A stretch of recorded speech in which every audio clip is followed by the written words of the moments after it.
Welcome to another video of Fortune Capital Traders. My name is Raymond Schalke, and I didn't do a trade breakdown video for a while now. So it was about time to do another one. This morning, we did take a trade on stream with the guys, right?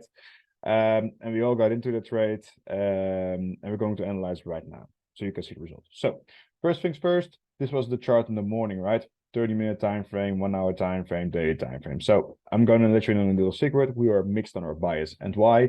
Because you have a lot of range in these areas. Okay.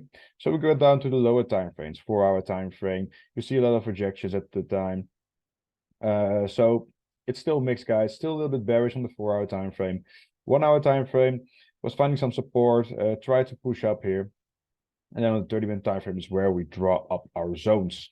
So on the 30-minute time frame, we are waiting for some proper entry possibilities. First, you had one early in the morning, a fake out setup. I teach it one in my course as well, but we were not awake at the time. It's at 7 o'clock. So we were looking for opportunities after 8. So 8 o'clock opens is right here. As you see, it's a weak rejection candle, so nothing to do just yet. Then we got to the 50-minute candles and looked if there are any opportunities right there. Still no opportunities. We waited for a proper setup for us to get into a position because we wanted to take buys in this area. Why I want to take buys? Because in my opinion, if there's some support formed, there are pushes to the upside. If a resistance like this one right here is being broken, there should be some continuation to the upside here. And as we're mixed, right, we are open to take those buys.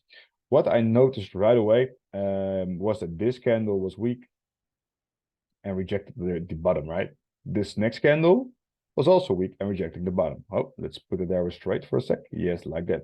Then the third candle was also rejecting the top and bottom side. So we have 3 weak bearish candles, signaling to me that sellers were a little bit exhausted, and that's why I call it exhaustion. That's also a thing I teach in my course. And after that, I needed a proper bullish confirmation to get into a trade. What happened afterwards? After that exhaustion candles of 3 times, right? 3 times exhaustion candles, we saw this candle. Boom. A nice liquidity wick to the downside. Grabbing all that liquidity, even below that previous wick that was pretty large and the 30-minute. We pushed up bullish with a bullish engulfing candle engulfing the previous body.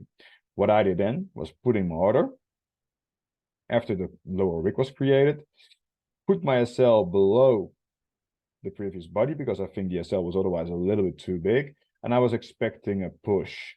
The only problem was that when I put my buy limit in, I put it a little bit higher actually, and I also got slipped. So I got entered right here.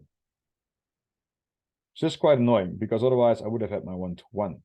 What happened is I missed my 1-to-1 trade on 1 pip. Yes, guys, I missed my 1-to-1 trade at 1 pip.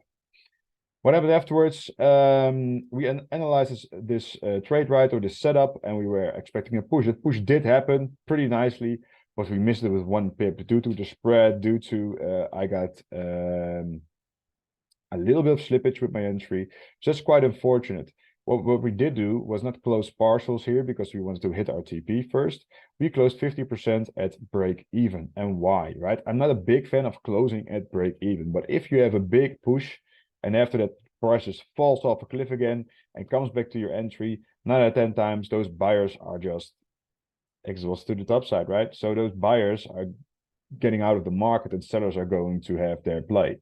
So we closed 50% at break even, got out of that position for 50%, and then left the rest of our position to run, and that hits our SL. And that that resulted in a 0.5% loss. So that's unfortunate though.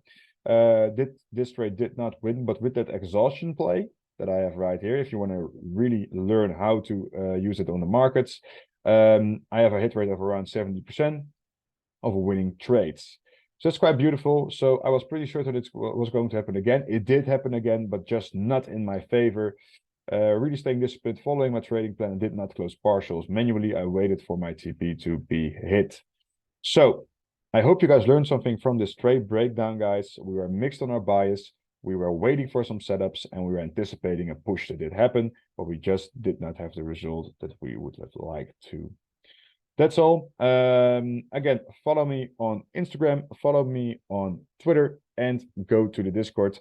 Get in there. You have some free education, and you can learn a lot for free, guys. You're missing out. See you guys in the next video. Ciao.